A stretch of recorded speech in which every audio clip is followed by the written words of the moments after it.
These are 3 growth mindset changes for musicians, or really could work for anyone if you are an entrepreneur running a business. It doesn't really matter. There are 3 pillars that I try to make kind of a regular occurrence happening in my life that has just made it more productive and has just helped me. And that's why I'm making this video, and that's why I'm sharing them with you. The first one is help others, and that will eventually help you. And I'm not trying to be a saint or a martyr here. It's really like, if you help others, you will get the return favors. If anything, help others for the selfish reason that it will help you. If you don't actually want to help other people, I'm not sure why you wouldn't want to do that. Because it's a nice thing to do.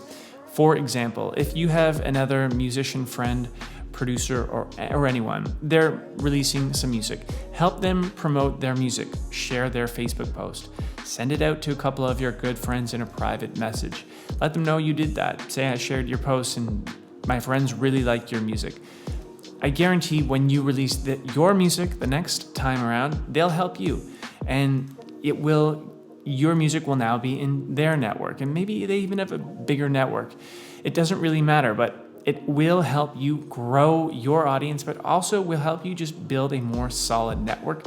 If you help more people, that will build a more positive growth network effect for you. And eventually you'll grow your network and will have a more positive impact if you just didn't help anyone. The second growth mindset thing, and this is a huge one in the music industry, and one I struggle with the most, is focus on what you can control. There are so many things, if you're a singer-songwriter, producer, that you can't control. For example, you release music and it's just out there. It's not really in your control to get it on playlists and to have major labels call you and say, this is a great song, we're gonna give you $1 million in promotion marketing revenue. No, that's not how it happens. None of that's in your control. However, what is in your control is things that you can actually change, and you can determine the speed at what you want to change those things. For example, if you are making the music and you are producing the music, there is no one to tell you to move slower or faster. You control that speed. This is basically Stoicism, which is the Stoic philosophers say that focus on what you can control, because you can get so much anxiety on the things that you can't control. Obviously, there are times where we are making music and we need to work with a producer, or we need to work with a marketing agency or people to help promote our music, and we can't control what they do.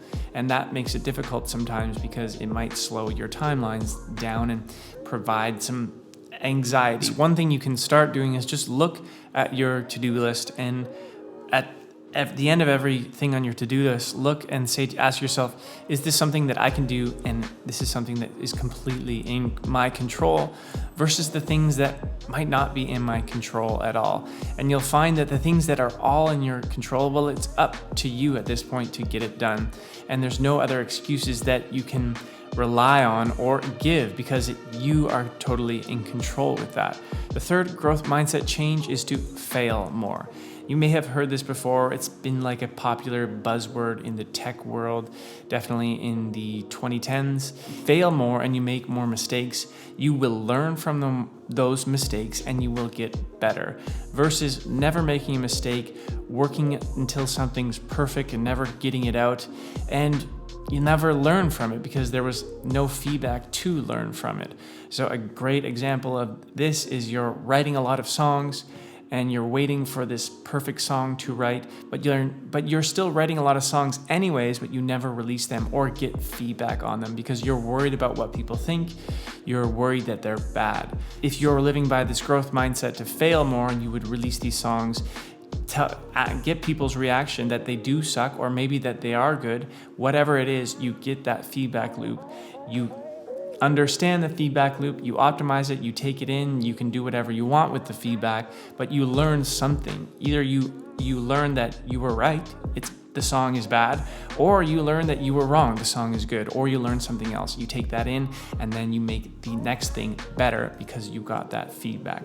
And that is the simple rule of failing more or doing more so you can learn. And if you make this a consistent feature in your life with everything, you will get better a lot faster than really anyone else. And you can make 1 year worth like 10 years if you live by this principle. There are many different ways to live by a growth mindset. If you have any of your own that you like to live by, please put them in the comments.